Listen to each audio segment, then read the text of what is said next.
Good morning to all of you. आज का मेरा टॉपिक है लोचिया। तो लोचिया का जो पूरा कॉन्सेप्ट है वो आज हम सीखेंगे। तो ये ऑप्स का टॉपिक है। प्लीज़ मेरे वीडियो को लास्ट तक देखना, और अगर मेरा वीडियो अच्छा लगता है तो इसको लाइक, कमेंट और शेयर ज़रूर करना। और जो लोग मेरे चैनल पर नए हैं, प्लीज़ मेरे चैनल को सब्सक्राइब कर लेना, ताकि जो मेरी नेक्स्ट वीडियो आए वो आप तक पहुँच सके। तो आइए वीडियो को स्टार्ट करते हैं। लोचिया। तो लोचिया किसे कहते हैं? What is lochia? तो लोचिया का सिंपल मीन होता है कि डिलीवरी के बाद जो फीमेल के अंदर जो डिस्चार्ज होता है, जो वेजाइनल डिस्चार्ज होता है आफ्टर डिलीवरी, उसी को बोलते हैं लोचिया। तो vaginal discharge after delivery is called lochia. जैसा कि आप डिस्चार्ज देख रहे हैं, इस डिस्चार्ज में ब्लड रहता है, क्लॉट रहता है, म्यूकस रहता है और मेम्ब्रेन रहता है। ये सारे कंटेंट रहते हैं लोचिया के अंदर, लोचिया डिस्चार्ज के अंदर। बेसिकली इसको हम वेजाइनल डिस्चार्ज बोलते हैं। Lochia is also named as postpartum bleeding. It is a normal discharge of blood and mucus from uterus through vagina after childbirth. मतलब चाइल्ड बर्थ के बाद जो यूट्रस से वेजाइना के थ्रू ब्लड और म्यूकस और उसके साथ साथ क्लॉट और मेम्ब्रेन जो निकलता है नॉर्मली 3 वीक तक, उसी को लोचिया बोलते हैं या उसी को वेजाइनल डिस्चार्ज बोलते हैं। और ये जो वेजाइनल डिस्चार्ज होता है, जो ब्लीडिंग होती है, इसी को पोस्टपार्टम ब्लीडिंग भी कहते हैं। तो लोचिया का मतलब vaginal discharge after delivery. Delivery के बाद जो वेजाइनल डिस्चार्ज आते हैं, फीमेल को वेजाइना से जो डिस्चार्ज आते हैं, उसी को बोलते हैं लोचिया। अब इस डिस्चार्ज के अंदर क्या क्या कंटेंट रहता है वो देखते हैं।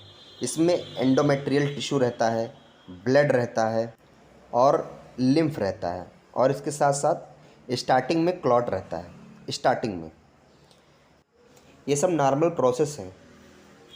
डिलीवरी के बाद ये डिस्चार्ज आते हैं फीमेल को, ये वेजाइनल डिस्चार्ज 3 वीक तक रहता है। ये नॉर्मल प्रोसेस होता है। फिर अब बात करते हैं टाइप्स ऑफ लोचिया की। तो इसके डिस्चार्ज के बिहाफ पर इसको हम लोग 3 कैटेगरी में डिवाइड करते हैं: लोचिया रुब्रा, लोचिया सिरोसा और लोचिया अल्वा। सबसे पहले बात करते हैं लोचिया रुब्रा की। तो रुब्रा जो होता है वो रेड होता है बेसिकली स्टार्टिंग में। तो जो लोचिया रुब्रा होता है उसके अंदर जो डिस्चार्ज आते हैं रुब्रा में, वो रेड कलर के होते हैं, और ये डिलीवरी के बाद 1 से 4 दिन तक रहता है। फिर दूसरा टाइप है लोचिया सिरोसा। ये पिंक कलर का होता है, येलोइश टू पिंक। ये इसमें क्या आता है, ब्लड और म्यूकस 2 कंटेंट इसमें रहते हैं। लोचिया सिरोसा 5 से 9 दिन तक रहता है। फिर नेक्स्ट टाइप है लोचिया का लोचिया अल्वा।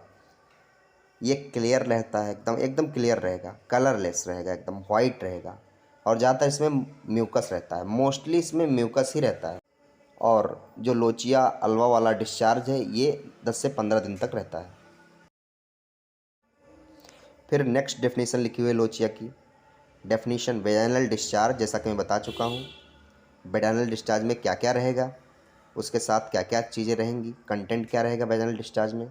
तो डेसिडुआ उसमें रहता है, उसमें क्लॉट रहता है, उसमें मेम्ब्रेन रहता है, और उसमें म्यूकस रहता है, और उसके साथ साथ स्टार्टिंग में क्लॉट रहता है, हल्के हल्के क्लॉट रहते हैं। जो मैंने सबसे पहले इमेज आपको स्लाइड में दिखाया है वो क्लॉट का ही है। तो vaginal discharge along with decidua, clot and membrane after delivery of placenta during puerperium. During puerperium, delivery के बाद की जो स्टेज होती है उसको बोलते हैं पुerperium। नेक्स्ट अब बात करते हैं कैरेक्टरिस्टिक ऑफ लोचिया। लोचिया की कैरेक्टरिस्टिक फीचर्स क्या हैं?